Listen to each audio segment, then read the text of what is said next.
एक छोटा सा गांव था जहां एक भिखारी रहता था। उस भिखारी का नाम माधव था। माधव रोज सुबह उठकर गांव के अलग अलग हिस्सों में भीख मांगने जाया करता था। उसका जीवन भिक्षा पर ही निर्भर था। गांव के लोग भी उसे पहचानते थे और कुछ ना कुछ उसे दे दिया करते थे।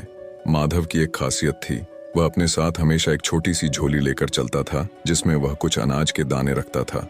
ऐसा वह इसलिए करता था क्योंकि इतने वर्षों में उसने एक बात समझी थी, अगर कोई उसकी झोली में कुछ न देखे तो उसे भीख देने में हिचकिचाते थे। अगर उसकी झोली में कुछ पहले से ही दिखे तो लोग उसे और भीख दे देते थे। ये उसकी भीख मांगने की चालाकी थी। एक दिन वह सुबह जल्दी उठकर अपने काम पर निकल पड़ा। आज वह कुछ अजीब सा महसूस कर रहा था, जैसे आज का दिन कुछ खास होगा। जैसे ही वह गांव की मुख्य सड़क पर पहुंचा, उसने देखा कि सामने से एक शानदार रथ आ रहा है। रथ की चमक और उसकी सुंदरता देखकर माधव को समझ में आ गया कि यह राजा का रथ है। माधव ने सोचा, वाह, आज तो किस्मत खुल गई। अगर राजा की नजर मुझ पर पड़ गई और उसने कुछ दे दिया तो मेरी जिंदगी ही बदल जाएगी। वह जल्दी से सड़क के किनारे खड़ा हो गया और राजा के रथ के पास से गुजरने का इंतजार करने लगा। जैसे ही रथ उसके पास पहुंचा, कुछ अजीब हुआ। रथ उसके पास आकर रुक गया। माधव हैरान रह गया। उसकी आंखें चौड़ी हो गईं जब उसने देखा कि राजा खुद रथ से उतरा और उसकी ओर बढ़ने लगा।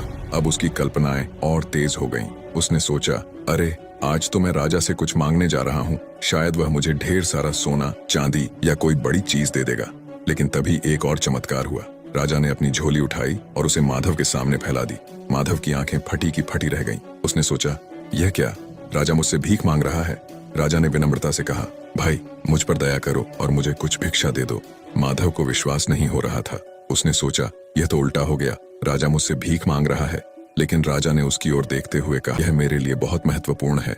हमारे राज्य पर एक संकट आ रहा है और राज ज्योतिषियों ने कहा है कि अगर मैं इस संकट से बचना चाहता हूँ तो मुझे पहले व्यक्ति से भीख मांगनी होगी जिसे मैं आज सुबह देखूं, और तुम वह व्यक्ति हो। कृपया मुझे कुछ दान दो। अब माधव असमंजस में था। वह सोचने लगा, क्या मैं राजा को कुछ दे दूं? लेकिन मैं खुद तो एक भिखारी हूँ। मेरे पास तो खुद ही कुछ खास नहीं है। अगर मैंने राजा को कुछ दे दिया तो मेरे पास बचेगा क्या? काफी सोच विचार के बाद उसने अपनी झोली से एक छोटा सा अनाज का दाना निकाला और राजा की झोली में डाल दिया। राजा ने मुस्कुराते हुए सिर झुकाया और अपनी झोली बंद कर ली। फिर वह वापस अपने रथ की ओर चला गया। माधव ने देखा कि राजा तो बिना कुछ बोले चला गया, लेकिन उसके मन में खट्टापन था। वह सोचने लगा, क्या मैंने सही किया? राजा खुद भी तो इतना अमीर है, वह मुझे कुछ मूल्यवान दे सकता था। और मन ही मन राजा को बुरा भला कहने लगा। दिन भर माधव को बहुत भिक्षा मिली। उसकी झोली में अनाज, पैसे और कपड़े भर गए, लेकिन उसके मन में एक अजीब सी बेचैनी थी। उसे राजा से मिलने का मौका मिला था और उसने उस मौके को व्यर्थ जाने दिया। शाम को जब वह घर पहुंचा, उसकी पत्नी ने उसकी ओर देखा और बोली, आज तो तुम्हारा नाम पूरे गांव में फैल गया है। लोग कह रहे हैं कि राजा ने तुमसे भीख मांगी। वाह, तुम कितने महान हो। लेकिन माधव को खुशी नहीं हुई। वह गुस्से से बोला, तुम्हें क्या पता, राजा ने मुझसे भीख मांगी थी। भला मैं राजा को क्या दे सकता था? और मैंने उसे केवल एक दाना दिया।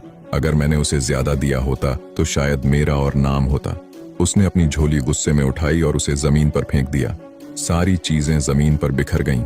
जैसे ही अनाज जमीन पर गिरा, माधव की नजर एक चमकते हुए दाने पर पड़ी। यह वही दाना था जो उसने राजा को दिया था और अब वह सोने का बन चुका था। माधव यह देखकर हक्का बक्का रह गया।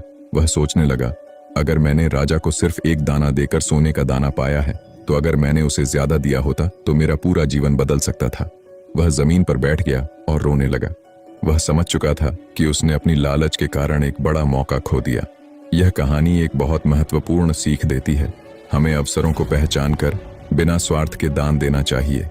माधव की गलती यह थी कि उसने लालच और डर के कारण अपने पास मौजूद चीजों को बांटने से परहेज किया। अगर वह दिल खोलकर राजा को दान देता तो उसे बहुत बड़ा लाभ मिल सकता था। इस कहानी से यह संदेश मिलता है कि जब भी हमें कुछ देने का मौका मिले तो हमें निस्वार्थ भाव से देना चाहिए। यही दान हमें जीवन में असली सफलता और खुशी दिलाता है।